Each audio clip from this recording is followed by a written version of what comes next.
Hello, welcome et bienvenue to Black Theater Workshop's Vision Celebration, a celebration of Black excellence in Joignez, also known as Montreal. I'm your host, Becks Lefranc, and I'm so excited to be joining you, our guests, and our audience here today. From award recipients to performers and even members of our own BTW community, we have some amazing ambassadors of Black arts and culture here today. Buckle in, get ready to celebrate with us. Black Theater Workshop's offices, operations, and productions take place on the unceded land of many Indigenous communities here in Montreal, mostly known as Joignez because of the way the river splits the city in two. The site has been the historical place for many communities such as the Huron-Wendat, the Atikamekw, the Wabanaki, and the Kanien'kehá:ka of the Haudenosaunee Confederacy. Black Theater Workshop is eternally grateful for the opportunity to work, play, and create art and community here on this land today. Today we'll be giving out several awards, the Victor Phillips Award, the Gloria Mitchell-Aliang Award. We'll also be announcing some exciting new awards for next year. We'll have some guest performers come in, and of course, a special dialogue between different generations of Black Theater Workshop's community members. We'll start off today with a performance by Rowan Higgins.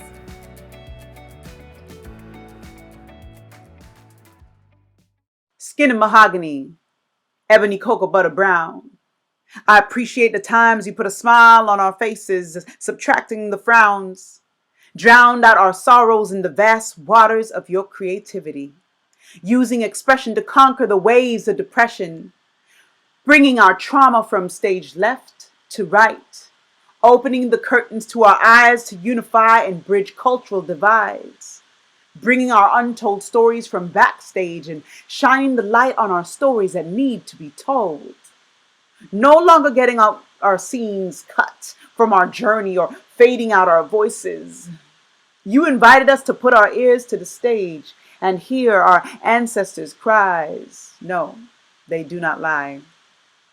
Yes, we recognize their words of rage and sorrow against vibrant drums of our heartbeats. Hypnotized by their movements, releasing our minds from bondage to freedom, mesmerized by their angelic voices in harmony and unison. Even after you're discriminated against or told to break a leg, you go beyond the casting and rise to play right after a dramatic pause in our history. That's why we are proud of your brilliant contributions, sharing our accomplishments in excellence, your ability to go beyond the blocking and pass the torch to light the resistance so we can cast Black joy.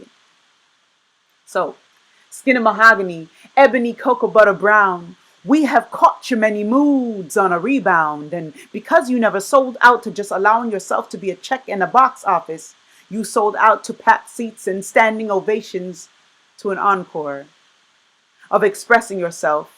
Even when it felt like no one else was around, you knew you would never be heard if you let your blessings hit the ground. So thank you for your monologues, of your hard-hitting truths.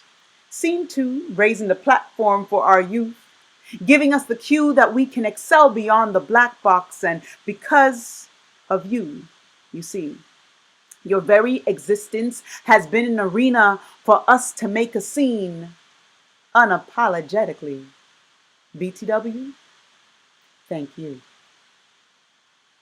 Thank you, Rowan, for that beautiful piece. I'd like to now take the opportunity to talk about one of Black Theater Workshop's programs, namely our school tour. For over 35 years, Black Theater Workshop has been touring various plays around the Greater Montreal or Joignez area for students tailored specifically to Black History Month. Usually we have these plays written by a Black artist, but they always feature Black culture, Black characters, or the Black community. This play has had an impact on thousands of students over the decades, and it's something that we really hold dear, especially as a way to uplift the Black community and to support the youth, who we believe are the future. If you're interested in supporting this program, please contact me, Becks Lefranc, our School Liaison, or just get in touch with us in general about ways you can support Black Theater Workshop. As I've just mentioned, for Black Theater Workshop, it is paramount that we support our community, especially our youth.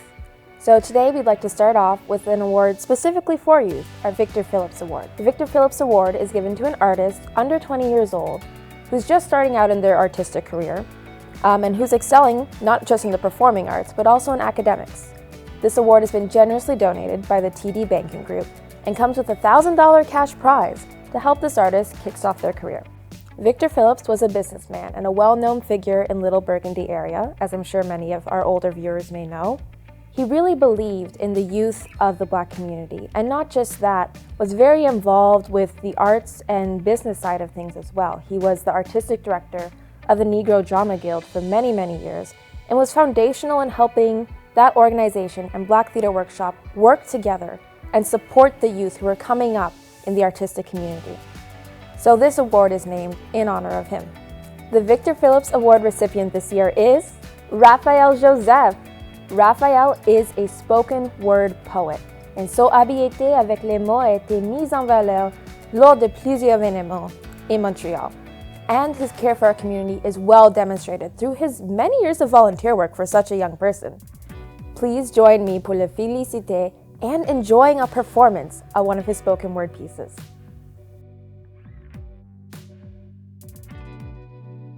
Le confinement a été une période renversante de la vie de chacun. On a pu s'apercevoir que le monde ne nous tenait pas autour. On a pu prendre conscience que la vie ne tenait qu'à un fil. Un fil si mince, si délicat, qu'il suffit qu'un coup de vent passe pour que tout vole en éclats.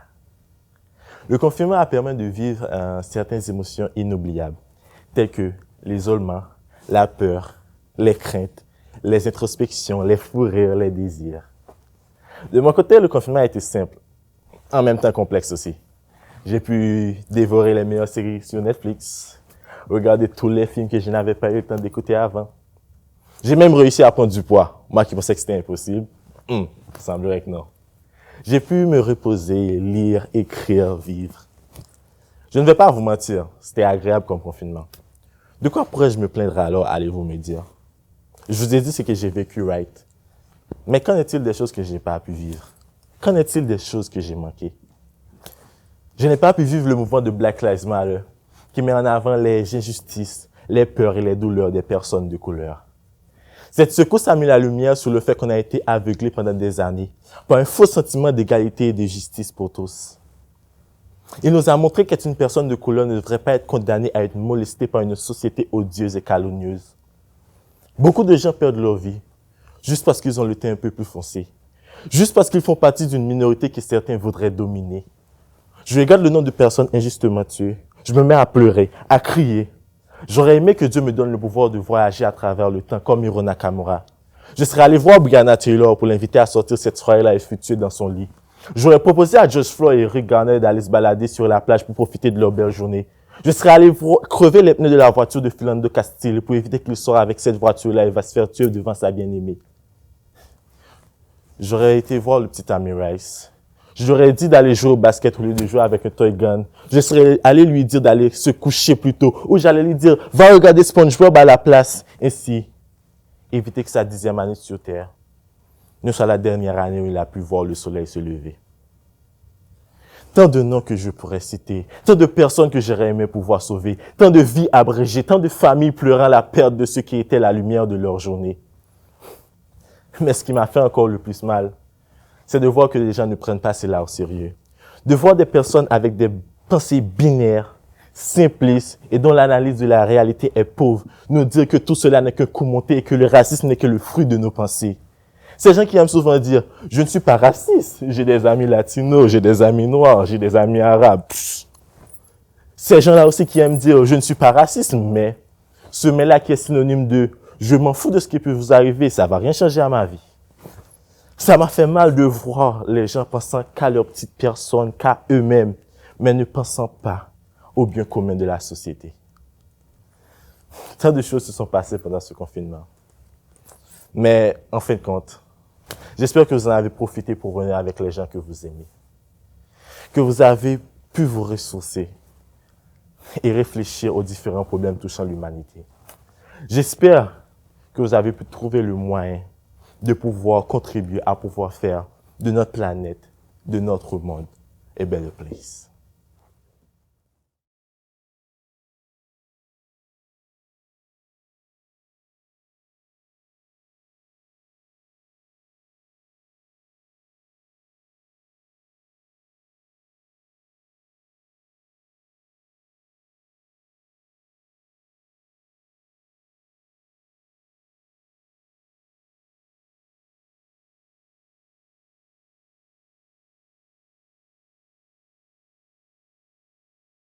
I always gotta hope that the smile on my face doesn't show pain. I gotta swallow my tears even inside there's a river flowing. I gotta be the best version of myself even when my heart is aching. My body's suffering, my soul is shivering by the deep coldness of loneliness. I gotta be the best version of myself even when my heart is crumbling. When life has no more meaning, wondering why I'm still living. I gotta be the best version of myself and when I just wanna tie that rope on my neck, letting myself hanging and hoping that my soul will be flying to a place that has a better ending. I gotta be the best version of myself even when life is being it because they expect me to be strong. They expect me not to cry because even when I can't hold it anymore, crying is a sin that a man must not commit. I'll be crying in the shower, letting the water cover up my tears. I'll be taking a long shower, hoping the warm water could wash away my pain. Whenever sadness rises up on my face, people be asking, are you okay? But never wait for me to say, no, please take me away. They be asking, are you okay out of courtesy? Not because they really worry about me. Because as a man, I should be able to bury my pain and live today like it was yesterday or any other day. If only yesterday could have been another day. If only any other day could have been a day that I didn't think about taking my life away. If any other day could have been a day that the sky wasn't dark, the cloud wasn't gray, and Mother Nature could let me pray and keep me at bay from misery and tragedy. Whenever I get labeled as strong, anxiety take a round of applause because he knows he just gained more power over me. He knows he'll be able to tell me that I'm not worthy of living, worthy of breathing, or even worthy of thinking. Those thoughts make my days longer, my nights scarier, my life and my skull obscure. All that just to say, if I had to put a price tag on being a man, then it would be the only thing that we're not allowed to have, a mental health. Le suicide est un sujet litigieux, un sujet tabou dans notre société. Non pas parce que c'est interdit d'en parler, mais plutôt parce qu'on a peur d'en parler. On a peur d'en parler parce qu'on ne veut pas être pointé du doigt. On a peur d'en parler parce qu'on ne veut pas être pris en pitié. On a peur d'en parler parce qu'on ne veut pas être jugé.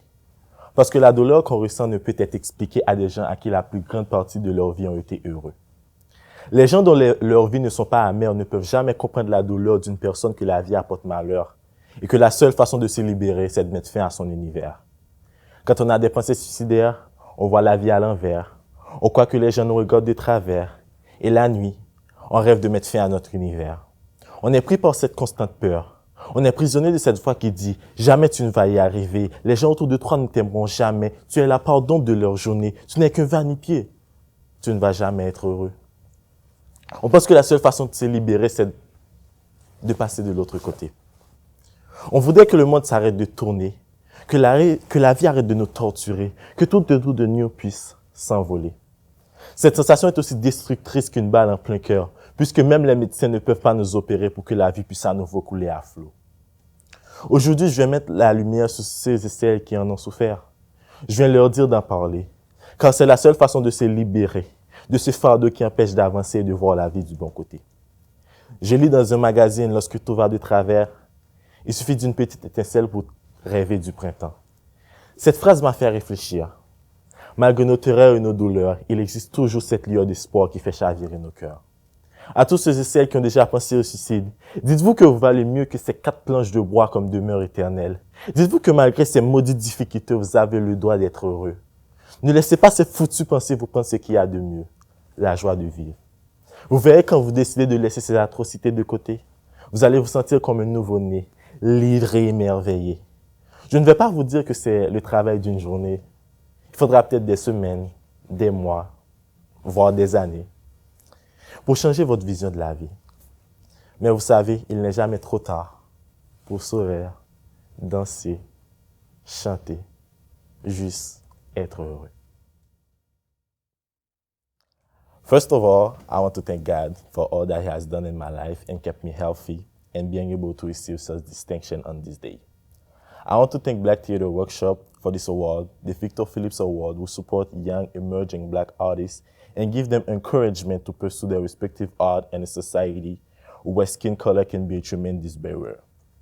Black Theatre Workshop has been in service for over 50 years, which makes them Canada's longest running theatre company dedicated to the work of Black and diasporic community. Their mission is to promote and produce outstanding theatre that educate, entertain, and inspire. So being chosen this year as an awardee is an incredible honor that fills me with joy and pride in what I do as an artist and also as a young Black man. I want to thank my family, my mom and dad, who even if they don't know much about my art, always supported me, vouched for me, and sacrificed so much and went above and beyond so that my future can be brighter and able to stand here today. They made me the man that I am, and I am so grateful for that. I want to say thank you to Joignez, Montréal, which was a special place in my heart because of the warmth, the welcoming and caring nature for everyone they encounter. Stephanie Gagne, who has always braved winds and tides for me. If I started stating everything that she has done for me, I think I could be here all day. But I just want to say thank you for being here. Even in my darkest hour, when I was unmotivated, you always stood there with me and never let me drown. You cared for me and for the volunteers that is under your command like they were your own flesh and blood and make us feel special. Thank you. My body Vincent Rondo. I remember our first encounter, and that day I told you I was not a believer of love. But you told me I was too young to not believe, and I have to give myself time to heal. I guess you were right. Thank you for all the laughters and the countless hours spent with me after school, helping me with my texts, coaching me, working with Stephanie even when you were tired. So thank you for all of that. Once again, thank you to School Liaison and all of his beloved members, Sophie Sima, Natasha Gagne, Diane, and all of the workers and executive in charge.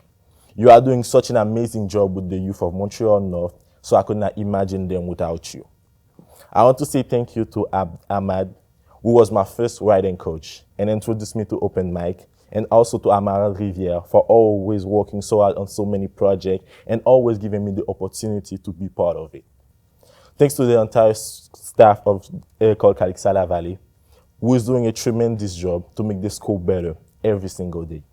When I first arrived in Canada, I was a bit skeptical about the school because of what others said. But being there for 4 years made me realize that this school has all the tools to ensure our education. And that they care tremendously about all the students. As for Lucille Bus, who works plentiful of hours in the shadow to ensure we have the best resources, and all the teachers who are kind, patient, and caring for the students. I know that we might make your job a little bit harder and painful, but thank you for never abandoning us, and we appreciate all the effort and dedication you put into your work. I want to say thanks to a very special woman, the only woman who beside my dear mother can understand me and understand my craziness and support my strong temper. She appeared in my life in one of my darkest hours. She charmed me with a wonderful character, and even if I told her I was troubled, she still decided to share her heart and soul with me and help me see the light once again. I don't think I have ever thought about saying thank you to you, but you deserve it. So thank you for being so precious, wonderful, and most beautiful woman I've ever laid eyes on. And you made my little tiny heart icy skip a beat. Thank you to everyone who always supported me, my friends, and other people around me. And once again, thank you to Black Theater Workshop for your amazing work in the community and giving us, immigrants like me, a platform where our voices can be heard. I hope that you who is listening today to this event will find something in my text that can be either comforting or makes you realize that you're not alone, or even makes you see the world in a different way and see how we can make it a better place. Thank you very much. Black History Month, a time to remember, recognize, and reflect. While we'll celebrate, we also heard the call from communities and within to do more. More than just talk about inequity and injustice, but to add our efforts to the Black excellence all around us. At TD, we support people and opportunities that help inspire, amplify, and elevate Black communities. We are committed to do more than talk the talk. Hello, my name is Tyrone Benskin. I'm the Interim Artistic Director of Black Theater Workshop. For over 50 years, Black Theater Workshop has been creating, producing, and presenting great theater. And during that time, we've also felt it was important for us to recognize the contributions of individuals within our community, people helping to transform our community and society at large. Now, you may notice that at this year's Vision Celebration, there are two key awards missing from this year's festivities. As we grow, we want to make sure that these two awards in particular continue to celebrate our community, our mission, and our values, and honor those who came before us and those yet to come. So I'm pleased to tell you that these two awards will be returning next year with a few small changes. The Dr. Clarence Bain Community Service Award, which is given to an individual who is dedicated to supporting and uplifting our community, will now be a public nomination process, which means you can nominate an individual, any individual that you feel goes above and beyond in working with and for their neighbors. The Martin Luther King Jr. Achievement Award will be renamed the Black Theater Workshop MLK Legacy Award and will continue to recognize the outstanding contribution of artists who continue to elevate and build on the legacy of the Black voice and Black storytellers in Canada, continuing the legacy that Martin Luther King dreamed of. Our legacy at Black Theater Workshop is founded on our connections to our communities, our storytellers, and our stories.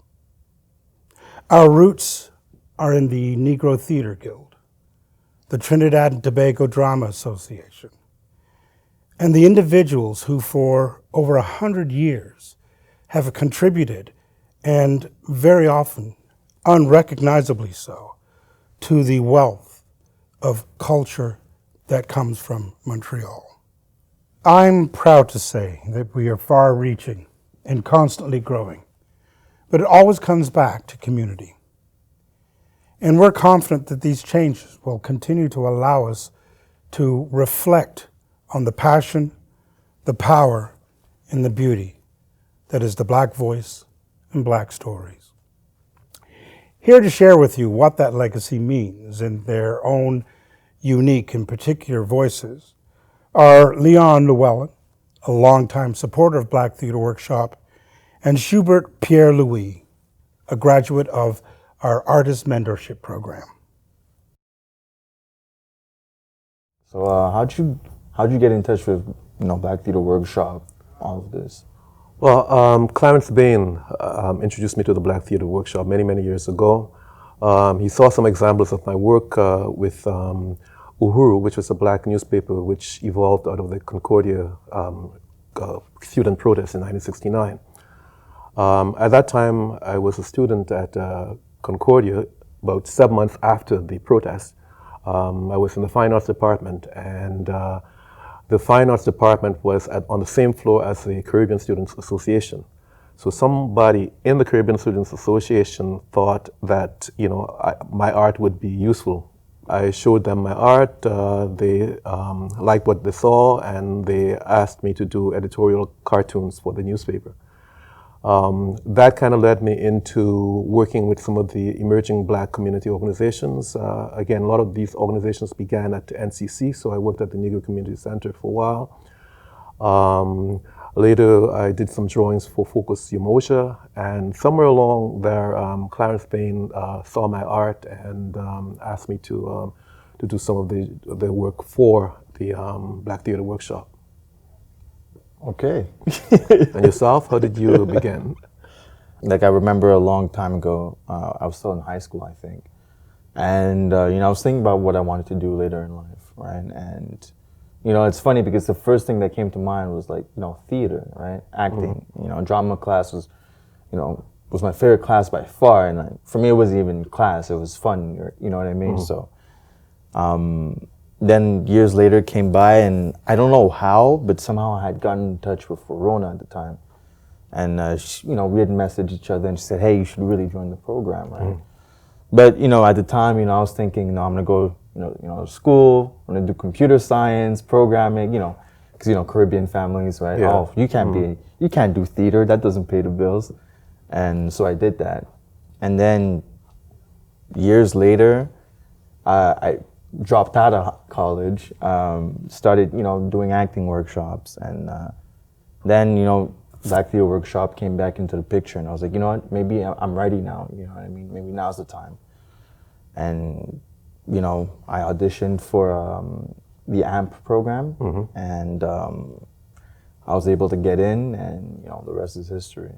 Well, for me, high school was where basically I kind of got more involved in art and kind of made me choose to become an artist. My high school English teacher caught me drawing in my copybook, and instead of punishing me, she asked me to do some drawings for the high school yearbook, and that was in grade 10. If I had to say on my end, like in high school, I started getting the inkling of a doubt that maybe that's what I really wanted to do in my life. But it didn't feel real at the time. It was kind of like, it was out of reach. It was like, okay, yeah, you're gonna be, you're gonna go do some theater, sure, right? But it's funny because for me too, it was one of my English teachers who told me, she was like, you need to take pride in, your writing, right? You're good at what you do. Take pride in it, and that kind of, these were the first people that kind of told me, like, yeah, like, you can be an artist, you can do, something out of it. So how has your being involved in AMP changed you? For me, it changed me a lot, I'd say. I remember often what would happen is that, I'd be in an audition room and, I'm sitting, right? And like, I don't have classical training, I didn't go to school, right? So I'm in a room for a bunch of guys and girls who like, they studied everything, right? They've been trained, right? And I'm here sitting here and it's like, wow, these are real actors. Who the hell am I? Like, I'm just the guy that took, a couple classes. I shouldn't be here. And that's the feeling I carried with me for a long time. And like, whether you like it or not, it manifests in, your performances and your attitude and your mindsets and everything. So for me to be able to come here was kind of like a sort of like haven, right? Because on one end, a lot of things I hadn't been exposed to before, suddenly now it was like I was being exposed to. Whether it was watching plays, workshops, on different styles of, acting, whether on camera, on stage or whatever. And even all the connections I made, through, for me it was like finding my tribe, you know what I mean? And I feel like that's a powerful thing, especially, as artists, finding a community, finding a tribe, somewhere where you belong and where people can actually like help you grow and nurture you in that sense. Well, with me, on the other hand, I think Black Theater Workshop, doing the drawings for the posters and, that kind of gave me an audience, a larger audience because, I drew mainly for myself because, I like art and art was part of me and, that's what I did. But to be asked to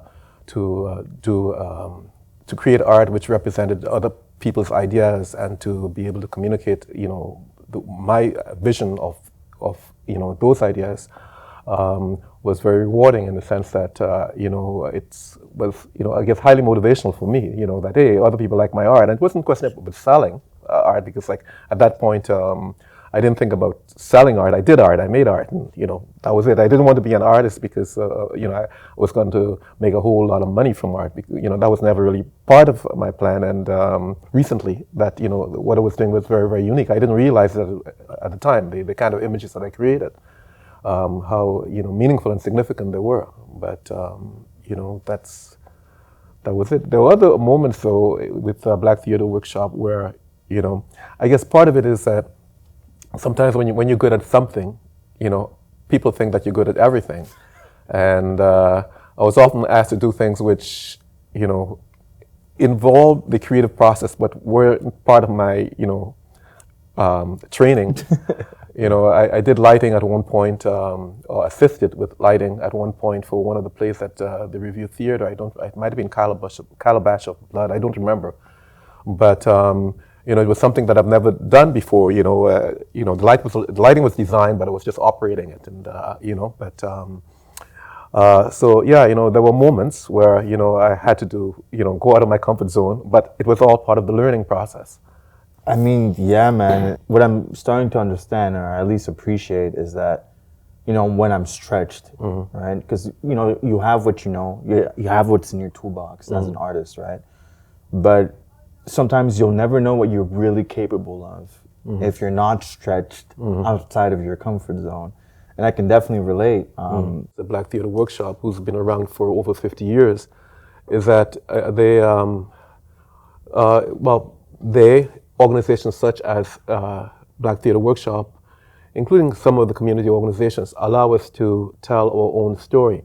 There's an African proverb that goes like this: until the lions can tell their own story, tales of the hunt will always favor the hunter. And it's important that we tell our own stories, because throughout history we have been misrepresented. And the rewards are for the young people coming up to be able to know that there has been a very positive history, and that where they are is not the beginning, but it's a continuation of things which were done in the past. And it's important to remember the people who have made the significant contributions to that past. I thank Black Theater Workshop for honoring me 2 years ago with the Clarence Bain Community Service Award. Part of it was something that I did, not just for the Black Theater Workshop, but I had over the years, because of the work that I did in the community, collected the newspapers in which my work was featured, the magazines, everything that I did. I had a copy of that, plus organizations I worked with. I had copies of some of the notes, some of the posters. Eventually, those documents were given to Concordia, and I think along with that, the Black Theater Workshop, recognized the significance and the importance of the documents that I had given. So as a result of all of this, I was awarded the Dr. Clarence Bain Community Service Award. Man, you've had an impressive, I must say, impressive journey. So it's kind of like a full circle coming back to the Black Theater Workshop. Yeah, man, I can see, right? For you, with some of your, your beginnings, right? That's powerful, man. Oh, thanks. And I guess for me, these are my beginnings in a sense. And I like what you were saying about how organizations like Black Theater Workshop, how they're kind of cornerstones of the community in a sense, right? The feeling I had before, joining AMP, before connecting with BTW, was that, I almost felt a bit lost at sea. You know what I mean? I was kind of just waiting around, right? And finding the BTW was kind of like a lighthouse in the fog, right? And, they took me in, they built me up, they gave me resources. And I think that's, they kind of got me really started on my path, as an artist going forward. I had started years before, but now I have actually a clear idea of where I want to go. You were mentioning the importance of voices.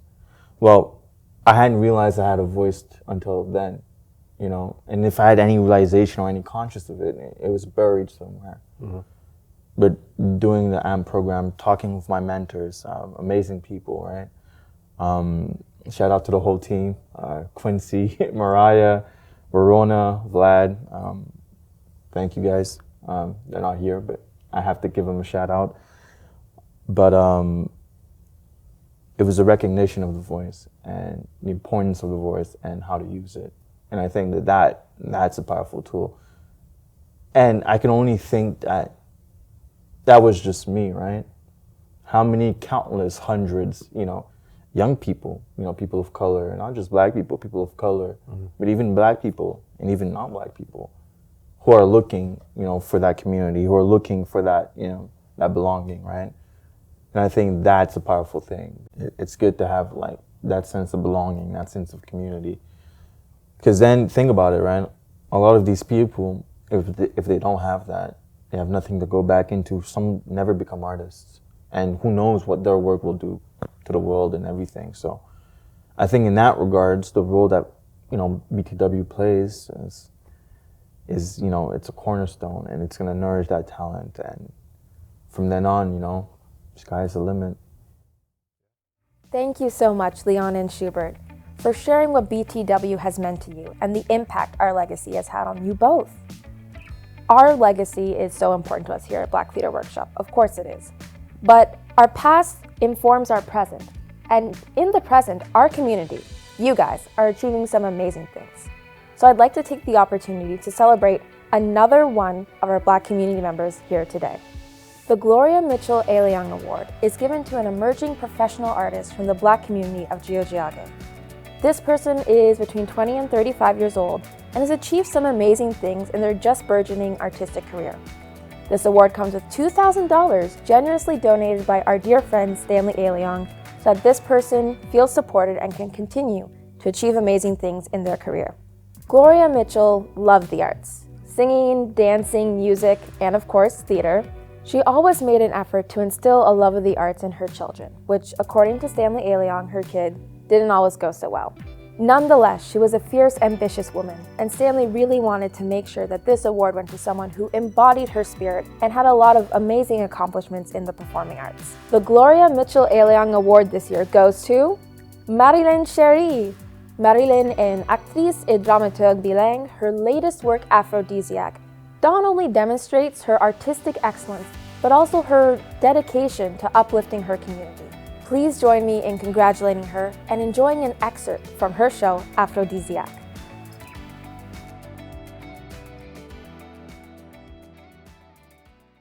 Scène 5, la leçon de Gronne. Rhizome a une énorme boule d'extension capillaire noire dans les mains qu'elle enroule. La boule grossit à vue d'œil. Rhizome porte le même uniforme scolaire que la première fois, mais cette fois plus disparate, avec des couleurs un peu moins vives. DJ Hémisphère G, lui, fait jouer des bruits de salle de classe. Rhizome. L'histoire a toujours été la matière préférée de Maddy. Mais aujourd'hui, je la sens un peu refroidie. Je ne la blâme pas. On a connu un départ assez bouleversant. Ce cours-ci, dans une tentative d'ouverture et pour atténuer certaines tensions « Racisme !», l'établissement a demandé au professeur de Maddy, M. Legault, de nous parler des figures importantes de l'histoire afro-canadienne. Une lumière blanche et rouge submerge la scène. Rhizome se met un petit nœud papillon bleu. Elle commence à parler en la voix de M. Legault tout en défaisant la boule d'extension capillaire de bout en bout sur la scène. Rhizome, un peu malhabile, perdu. Bonjour, tout le monde. Ce matin, le directeur m'a demandé de vous parler d'un sujet assez pointilleux, suite à un rapport d'incident qui se serait produit dans l'enceinte de l'école, mais qui concerne principalement votre classe. Hein? Classe, on va devoir se parler. Là, c'est fini le party. Classe, aujourd'hui, on va parler de racisme. Tout le monde! S'il vous plaît, là. Comme je disais, on va parler de racisme vis-à-vis des personnes de race noire, hein, les Afro-Canadiens ou Afro-Québécois, si vous le voulez. On pourrait possiblement parler de préjugés ou de discrimination, mais pour bien comprendre ça, il faut savoir d'où ça vient. Le racisme, c'est épouvantable. Mais il faut savoir que ça remonte à loin, ça, là. Hein? Justement, il y a beaucoup d'exemples d'injustice perpétuées face au peuple noir, que l'on peut répertorier durant le temps de l'esclavage chez nos voisins du Sud. Non, pas Saint-Armand. Non, pas Saint-Constant. Non, je parle des États-Unis. Rhizome, ayant sillonné une bonne partie de la scène, regarde la longue trace d'extension capillaire laissée derrière elle, revenant à elle-même. Évidemment, Maddy est la seule personne fitant la description dans la classe et se voit visée par tous les regards de ses camarades de classe, tantôt compatissants, tantôt indifférents. Et oui, en une fraction de seconde, Maddy devient et représente à elle seule 400 000 esclaves afro-américains grâce à la générosité et au tact de M. Legault. Rhizome recommence à parler en la voix de M. Legault tout en défaisant sa boule d'extension capillaire. Toujours malhabile. Bon, alors oui, c'est une histoire sans vouloir faire de mauvais jeux de mots. Assez noir, hein? Et qui a eu des répercussions ici aussi. Bon, je sais pas si vous avez entendu parler du Underground Railroad. C'est de l'anglais, Mathieu. OK, je veux parler du chemin de fer souterrain que les Noirs ont utilisé pour fuir les États-Unis vers le Canada. Personne? Bon, puis si je vous dis Harriet Tubman. Harriet Tubman. Personne? Maddy, toi, Harriet, Maddy, Harriet Tubman, Maddy, Harriet, t'en connais-tu? Harriet! DJ Hémisphère G fait une grimace qui a l'air de dire « Ben voyons donc ». Rhizome lui jette un regard, l'air de dire « Ouais, je sais ». Rhizome regarde autour d'elle. Il y a des extensions capillaires presque partout sur la scène. Revenant à elle-même. « Ben oui, Monsieur Legault. Certain qu'elle la connaît, Harriet. C'est sa tante, tu sais. Elle travaille part-time au Méli-Mélo. C'est ça, c'est sa tante. » À ce point-ci, Maddy rapetisse à vue d'œil et d'un coup devient également les 1132 esclaves noirs de la Nouvelle-France répertoriés à ce jour. Rhizome recommence à parler en la voix de M. Legault, tout en défaisant ce qui lui reste de boules d'extension capillaire. Rhizome, avec fierté. J'aimerais aussi faire un parallèle avec ce qui se passe en ce moment au Québec. Vous savez qu'ici même, on a notre propre histoire esclavagiste. Et oui, en 1734, une esclave du nom de Marie-Joséphine Angélique a été brûlée vive pour avoir elle-même mis feu au centre-ville de Montréal dans le temps. Hein? Hein, classe? Le saviez-vous? Le savais-tu, toi, Maddy? Non? Le savais-tu? DJ Hémisphère G fait un grand bruit de scratch. Rhizome, fatigué, s'arrête, un dernier bout d'extension capillaire dans les mains. Rhizome. Quand ça arrive, quand Maddy fait face à des gens comme M. Legault, j'aime l'emmener ailleurs, lui montrer des images de bonheur, lui faire comprendre que cela n'a pas toujours été du malheur, lui faire rencontrer ses sœurs. Wow, this is amazing. Thank you so much for awarding me with this beautiful trophy. It means a lot to me. When I first started theater here in the city and discovered the Black Theater Workshop, I really realized that this was my community. This was where I wanted to be. Eventually, I made it to the M program, whoop, whoop, and I was so happy that year to be surrounded by beautiful Black and brown peers and just having a community to support me, listen to me, and just believe in me. And now to receive this award, it means the world. It means that the community is behind me, that my words are being heard. And I'm so proud to be representing my Haitian roots and to be creating vibrant, colorful pieces of art. It is insanely satisfying. I'm over the moon, really, to be able to do what I do. And I hope to continue doing that for a long time.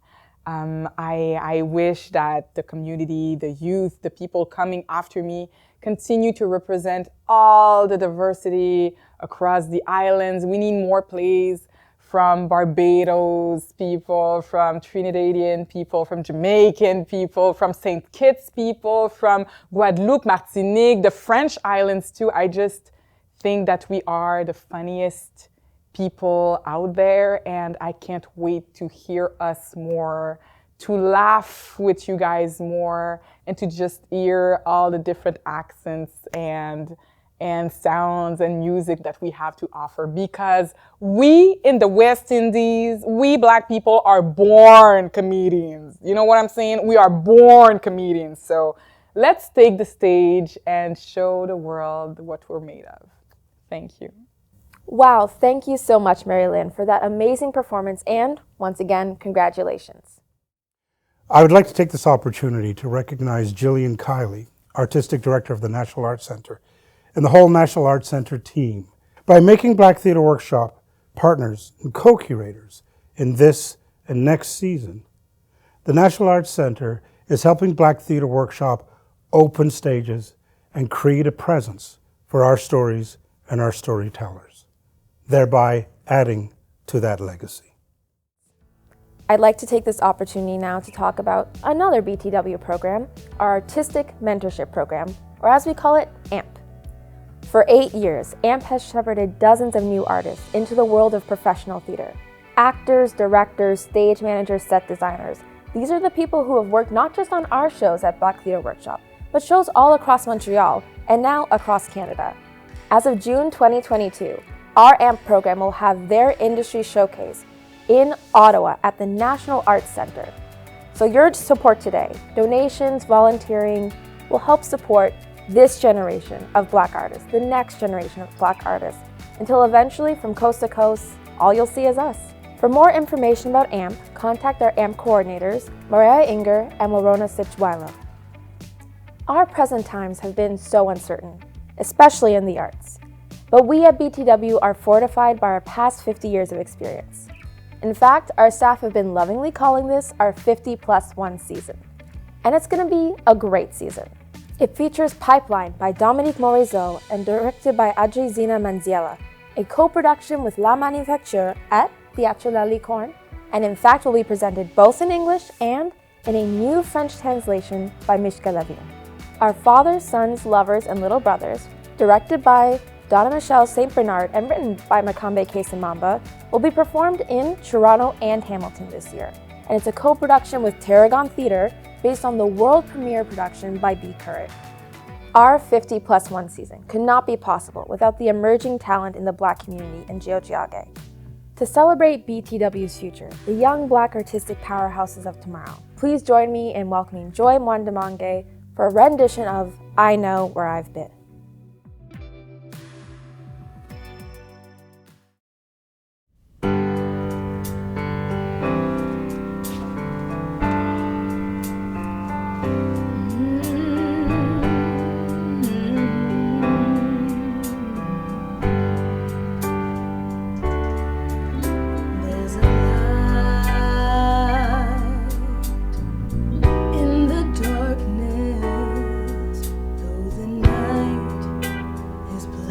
As my skin,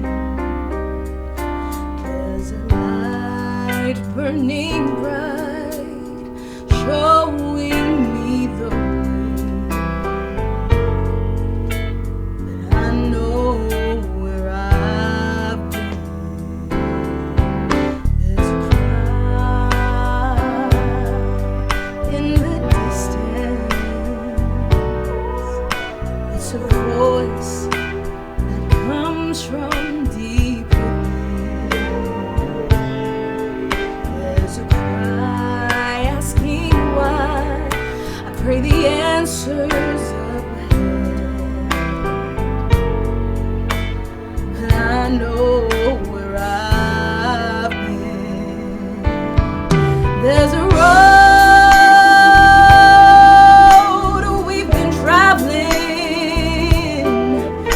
so many on the way, but the riches will be plenty, worth the price we had to pay. There's a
struggle that we have yet to end. That pride in our hearts to lift us up till tomorrow. 'Cause just to sit still would be a sin. Lord knows that I know where I've been.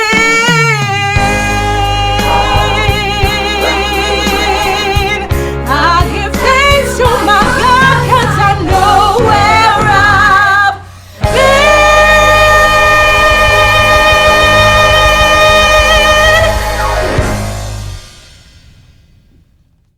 What a wonderful performance. Thank you so much, Joy. Now, I want to let you guys in on a little secret. We have our shows, we have our programs, but did you know Black Theater Workshop always has something in development? When the stage lights are down, when lockdowns are in place, when restrictions are happening, we're always working on what we do best, theater. Your support today, your contributions, allow us to support emerging young playwrights, emerging young directors, in developing their work and exposing it to the public, and really just fostering any opportunity for young Black artists today to get ahead. Before we end today, I'd like to say thank you to TD and all of our supporters.